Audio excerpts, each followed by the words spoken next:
Shoo, sha, shabadabada. Hello everyone, ladies and gentlemen, welcome into my first video about Folks. Well, I did already one video, but it was like an introduction, so it is like first video about first step of creating Malifolk community or any community within the game that you want to play, but there are no people around. So I prepared myself all necessary informations on my little piece of paper. So without further ado, let's get into it. First step, as I mentioned in my introduction video, was research. And as boring it might sound, it is very important to do your research and do your research thoroughly. You're gonna spend time on your research, like a lot of time, because there's few good points why doing proper research before doing anything else is so important. Okay, so the very first thing why you do the research is that you got to find the potential of the game that you want to introduce. I will refer to Malifaux because currently I'm trying to implement Malifaux in the extra area. So I'm gonna talk about Malifaux. You can have exactly the same information about other games as well. And so the very first step is to see the potential of your game. And what I'm talking about in here is that you got to know how much interest you're gonna get in the game, and it works both ways, because you can have many advantages of your game. So for example, many people are playing massive games like Warhammer Bolt Action, where you got thousands of models, and you can see that there is a lot of people trying to find their way in, but they do not have time to collect and paint all models. So for example, you can see your potential in there to introduce a game like Malifaux, where to play actually you do not have 100 models, but you might need, let's say, 10-15 models just to start playing, and then you can like slowly expand your collection, and through that you might find more people willing to play Malifaux. There are also like other things that might be in advantage of your game, like for example totally different mechanic that people might be looking for different games, or for example theme, like some people might just look for games in theme of your game. In that instance gonna be Malifaux. So some people might be interested in like Victorian steampunk, maybe a little bit historic game or something like that. So maybe in the theme they're gonna like the game, and you're gonna find potential in that. So you got to find your advantages in the first place, because in one way people might be willing to play Malifaux because they like the theme of the game, but you're gonna start advertising it as a typical tournament style game, and they are not interested in that. They're interested in that they can play really fun, dark, steampunkish game. And if you're going to sell it as something different, even though people might like to play it, then they will not exactly hang out within your game, and they will not come with you to play it and to create a community. So you must find your potential in the game. It works both ways, because you might also find disadvantages. So you got to, for example, see if there is a space for your game, for Malifaux to present in your area. Simple fact, like there are some towns that got only one local game shop, and that local game shop is making most of money on selling Warhammer and Magic the Gathering. So two of like the biggest games in UK, for example. And whatever you're going to do, it will not find people interested. You will not have any support from local game shop, and that will be your disadvantage, and then you will know, for example, that maybe you shouldn't spend time trying to present Malifaux anywhere because you know that it will not work out, or maybe you know that there are gonna be a lot more work to do. And simple as that, you're gonna have to find your advantages and disadvantages, and that will give you potential of the game that you can implement in your area. Second thing, why research is needed, is that what is connected to your potential is that you know how much work you need to do. Because if you're going to find local stores that are willing to help you out presenting the game, if you're going to find few people interested in the game, then some of work does not have to be done, or you don't have to do it immediately. If you got absolutely no people interested, then you know that you're gonna have to do a lot of promotion, a lot of demo games. You're gonna have to talk people into it. Like, sometimes it might seem to be rude, but you're gonna have to like interrupt even people. Maybe not in this crazy way, but sometimes you're gonna have to go to a local game shop. You're gonna observe someone playing like skirmish games or maybe Warhammer, and maybe in a little break in the game, you're gonna come over and gonna ask people around, try to like get their interest in the Malifaux.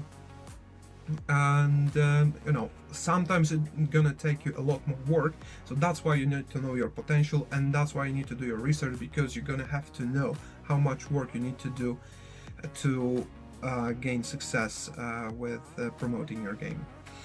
Third thing is also connected to doing the research, is establishing contacts. Finding people, finding shop owners, finding people who are in charge of clubs or gaming groups. And this is extremely important, because if you're gonna like have those connections, then you will know where you should hit first, what kind of people are coming to those gaming shops, to those clubs, to those communities. And you know, for example, how aggressive with promotion you can be if you can see that there's a very hermetic group, like very closed group of people playing only Warhammer. Then you're gonna have to be like more toned with your promotion, because you can try to be aggressive, and then they might just close down to you, and they will not even would like to meet up with you face to face. And sometimes when you can see like big gaming store that got plenty of games, then you can be more aggressive with your promotion, because you can hang posters and talk to people, and people are going to be more open to you to hear about the game that you want to promote. Not mentioning that you're also gonna gain some contacts about people that would like to help you by providing support in the form of terrain, of tables, of just simple organization matters. Some people, some store owners will give you tables for free for a whole day to give you so you can make your promotion games. So establishing contacts, finding people willing to help, is very, very important at this point, because you will also, that is also connected to potential, because if you will not find any people interested in the game, that also lowers the potential for you. It is also like double-edged sword, because through finding connections, you can also find people that are hostile towards you, or because, for example, they got a close group of people playing, let's say, only Warhammer, and they are afraid that people are going to divert to other games. It happened to me once when I tried to promote Wild West Exodus in Plymouth, and I've seen one person who was like very rude about promoting the Wild West Exodus, because they were like, oh, not totally interested, and I'm sure that other people are not interested because we play Warhammer in here. And some people might be like that, and they can try to drive you away from your idea. they would like to maybe take away your energy, try to um, let's put it like this: they will try to diminish your game. They're gonna try to take away your motivation, and they just don't want you to succeed. So they will maybe even try to talk behind your back because they don't want people play other games. They want to play their game. And there's not that many people, but you still got to be aware of the fact that you might find people not be willing to help you. They might be willing to like be in your way. Even like every time with whatever you do, when you try to put some changes or put something new in front of people, there can be potential people that are hostile to you. So you got to be aware of that. All right, so fourth thing that is extremely important for you, and this is something that might drive you away from your idea of making a community for your game, for Malifaux, for example, is finding out about potential investments. And for example, when I'm trying to establish a community of Malifaux in Exeter, I already know that I'm gonna have to invest some money in some starter boxes like these, for example, because I didn't hear about people having Malifaux models in here, and I like to present some iconic bands, some iconic models, masters of Malifaux, and people can clearly see that how fun the game is.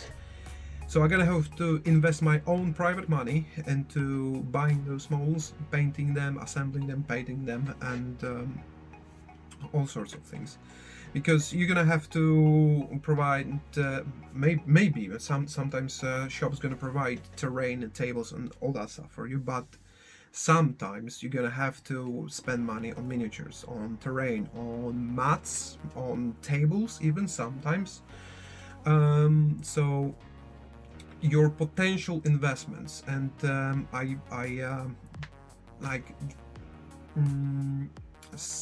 decided to divert my potential investments into 5 categories, which is miniatures and terrain. So basically, physically, what you need to have to provide a demo game. Second thing is materials, and I'm talking about, for example, printed instructions or like basic rules for people that are coming to your demo game, so you can like present something in front of them and they can take it home. We're talking about instructions, pamphlets. Sometimes you're gonna be able, or you're gonna have to print posters that you can put in local game store, and let people who are visiting that store that you are promoting that game, and through that they might come to the store at the day and they might like to try your game. So materials, all sorts of materials.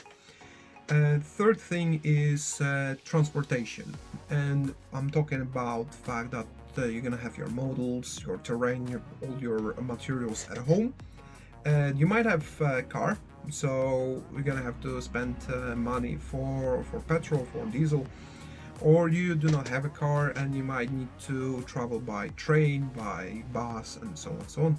So that is also an investment for you. Don't forget about that, because you spent your time, but you're gonna spend money for that kind of stuff. Fourth category is preparing tools, tables, all sorts of things like that, and we're talking about also like maybe like transportation boxes, all that stuff. These are things that help you out carry the work with your promo games, but they're not like connected straight to the demo game. Like, you do not present your boxes, right, but you use them to get in a place and to keep everything organized. And you also gonna have to take, sometimes you're gonna have to take that under consideration, that you're gonna have to organize your miniatures, especially when you know that you're gonna put out demo games. So miniatures, terrain that you're gonna use them heavily. Multiple events, many different people coming over, checking out, just taking those miniatures in their hands. So you're gonna have to have everything organized, and you're gonna have to keep really good care in those models, in that terrain, because you're gonna have to use it through longer time. So having proper boxes, transportation solutions, that's also very important. And it got to be handy for you as well to keep everything organized. The last fifth category is all sorts of things that are not very physical, and what I mean is, for example, reservations. If shop is not willing to give you a table for free, maybe sometimes they will give you discount, or they will not give you discount at all. You're gonna have to also put into your accounting money for reservations of the tables, hiring the tables. Sometimes maybe you're gonna have to do other stuff, like for example buy a parking for your car for a whole day or for a few hours. It matters also, because sometimes you're gonna have to pay quite a lot of money for that. So it all matters at the end, and if you're gonna put all of that into accounting, and you're gonna see that your game does not have a lot of potential, and you got some people that are not interested at all, and some people that are interested in actually making it harder for you to make a community of Malifaux. You cannot find contacts. You cannot find people interested in helping you out. And in the same time, you're gonna see that you got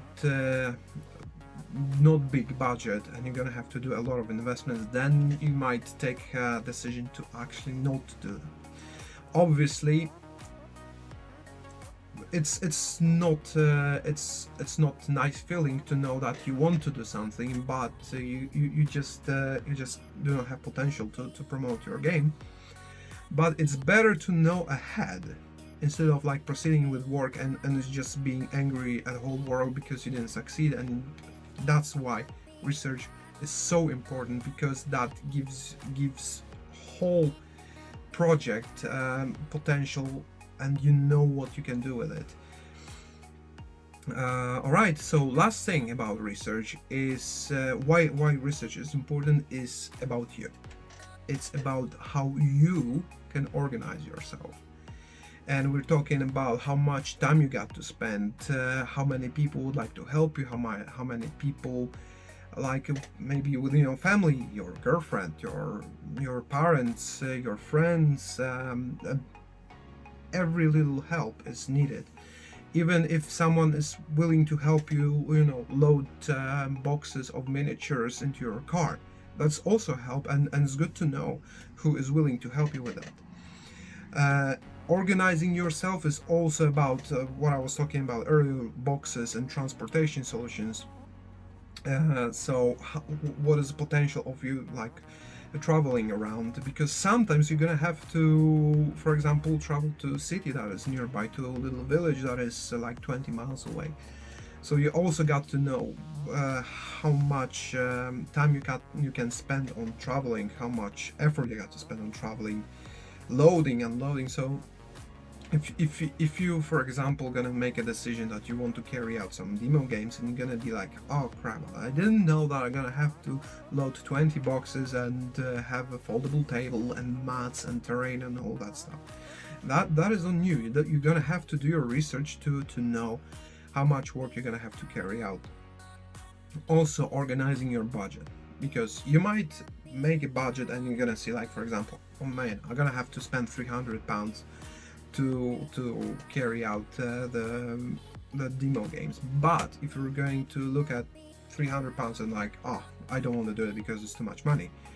But if you're going to organize your budget properly, you're gonna see well, actually I'm gonna have to spend £100 ahead, buying models, terrain and all that stuff.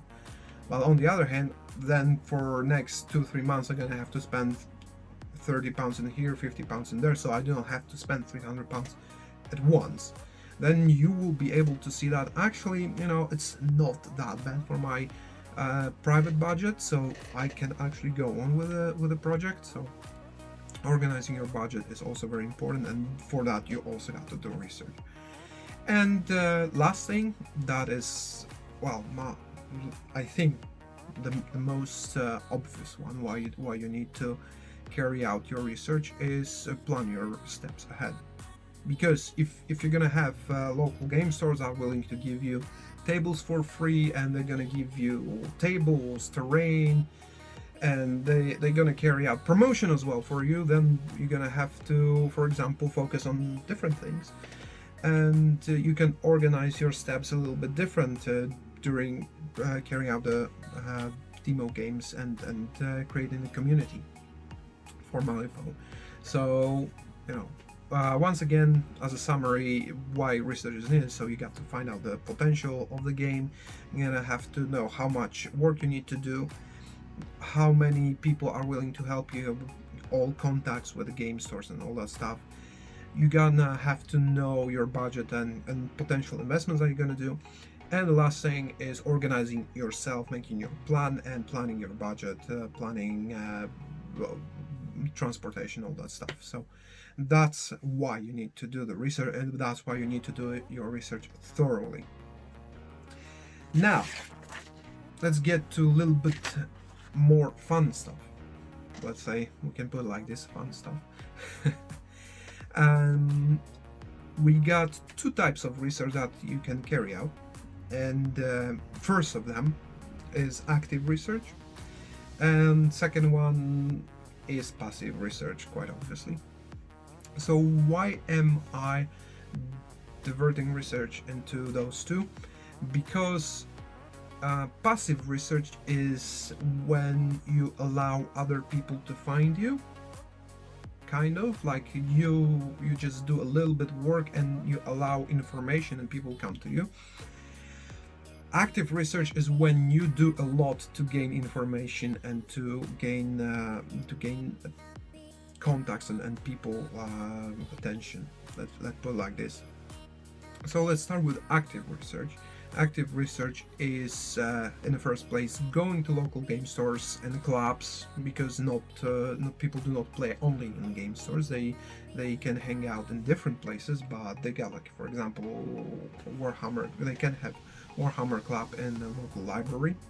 You might not know that in the first place, but some people do.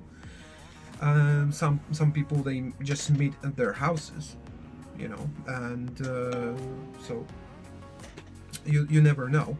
But you need to go to those places, you need to go to stores, you need to go to those clubs, to those groups, and just approach them by themselves to find players and other groups that you didn't know about. Maybe you're gonna find out that they are willing to help you, so you can ask for their support. And sometimes you're just gonna have to go to different towns. Like, for example, I've been once in Birmingham. I'd like to go to Bristol, and sometimes I'm going to Plymouth as well.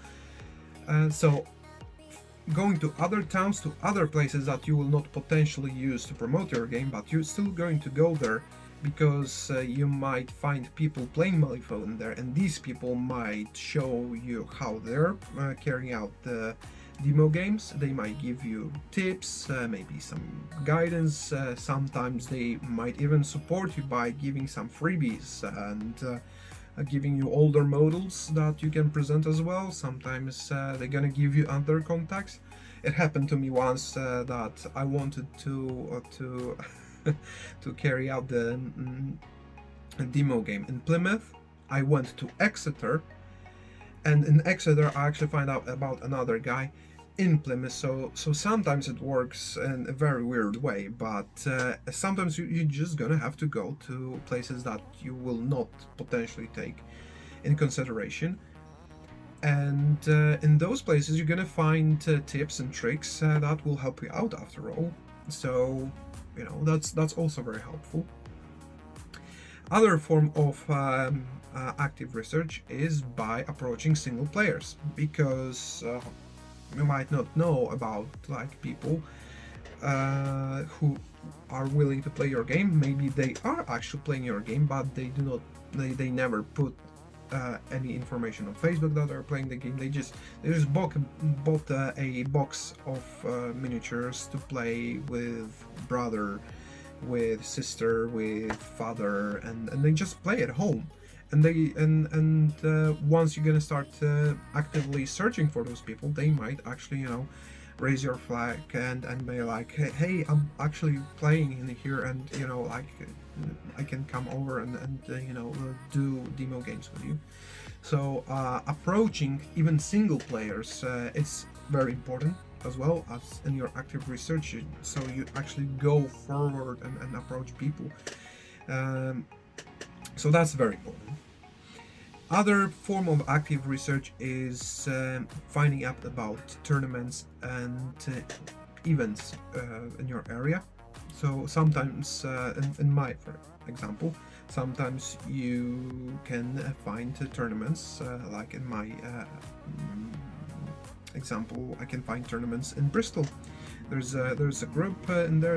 I think there's a shop in there actually organizing events. Maybe not at this point because we're still getting out of the COVID and they didn't announce anything yet. But before COVID, there were actually quite a few events in there. So I can go in there and also find people, because sometimes you can be absolutely surprised that you can find people in your area, but they are not searching for other players. They just assume that there's only one place they can go, so they go in that place very, very far away. And you can find people that are in your area on that events. So that's also helpful. Not mentioning that on tournaments and overall like promotion events and stuff, you can also get tips, guidance. You can find people that are very experienced in demo games and promoting the game, so they can from their side they can give you contacts and all sorts of support. So that is also part of active research. And last point of active research is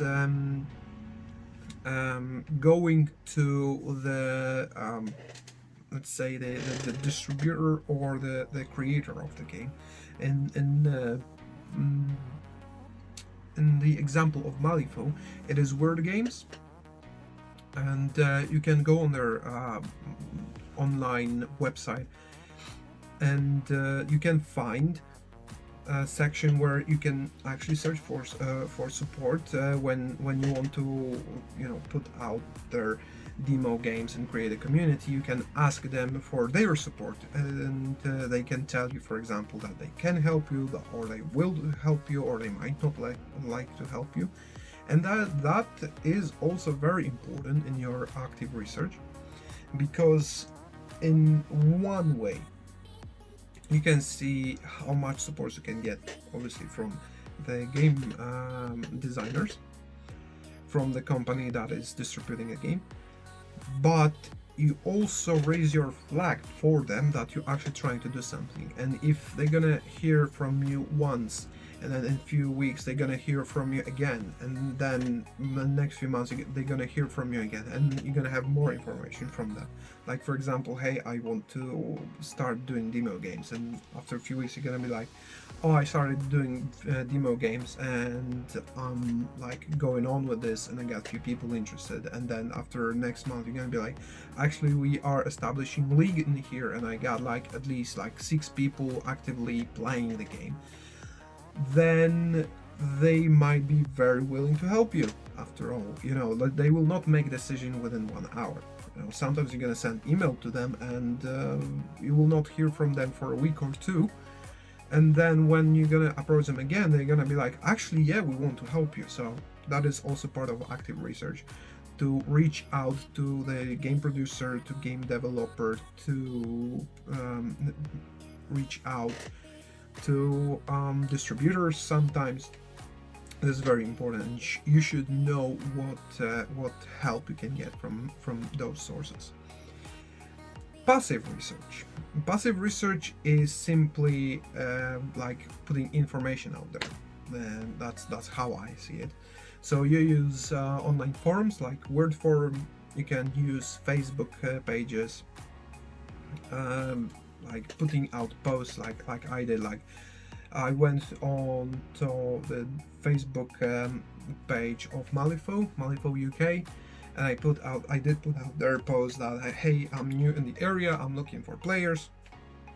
If you want to play the game, organize team events, all that stuff, just you can approach me and we can do something together. Unfortunately, I didn't get any response for that. I'm not sure if I even got one like under that post, so I just assume that there are not people on that group that are near me, or they just decided to ignore me. There are people like that who are playing the game and they decided to ignore you because they're not feeling comfortable talking to you.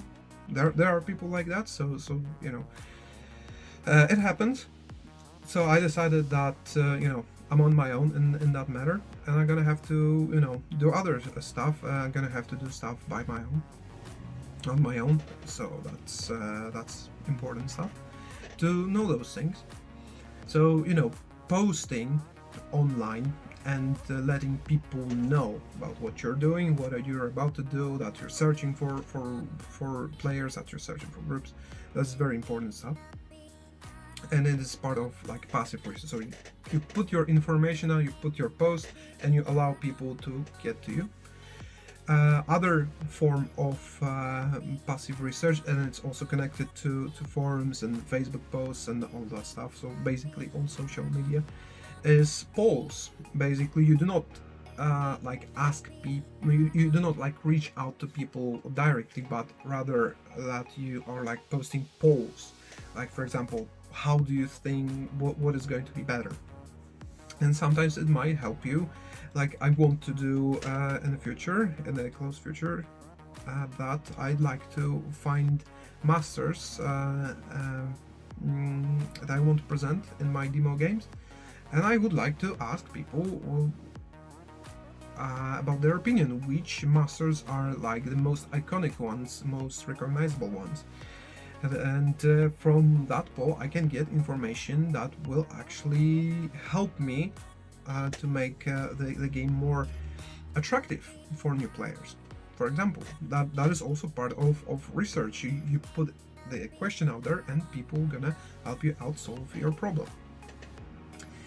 And last thing about passive research is that you go physically to your local game store, or like in any place that you can find people, and for example you're gonna put a poster. That is passive research because you're just gonna put your poster and you're gonna allow people to know, but they will also they will come to you. Like you're gonna leave your contact information. I'm not sure if leaving your phone number is wise, but you can leave like for example a Facebook link or anything like that, and people can approach you from that source. So it's also like you leave poster or pamphlets or any of that stuff, and you allow people to like get back to you within that matter.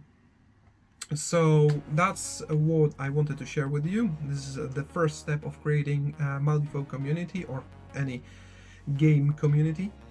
And I told you about why research is important and what can you do, so types of research that you can carry out. And I cannot stress out how important research is, not only about creating the game community, but about anything else, really, about anything new you're doing, like learning new skills and all that stuff. You got to do research first, and that's why research is the first step to create a community around the game. Thank you for listening, and I hope that I wasn't too boring. If you got any ideas to maybe I missed something, or maybe I could improve like my video skills or anything, like any tips and advices, I'm really open for that because it's the first time I'm doing this. And if you got anything to share with me, criticism, or just you're gonna say that good job and I'm waiting for more videos, then sure, just share anything you got, and I'm gonna be happy with this. Thank you very much for listening, and I hope I'm gonna see you soon with more materials. Take care.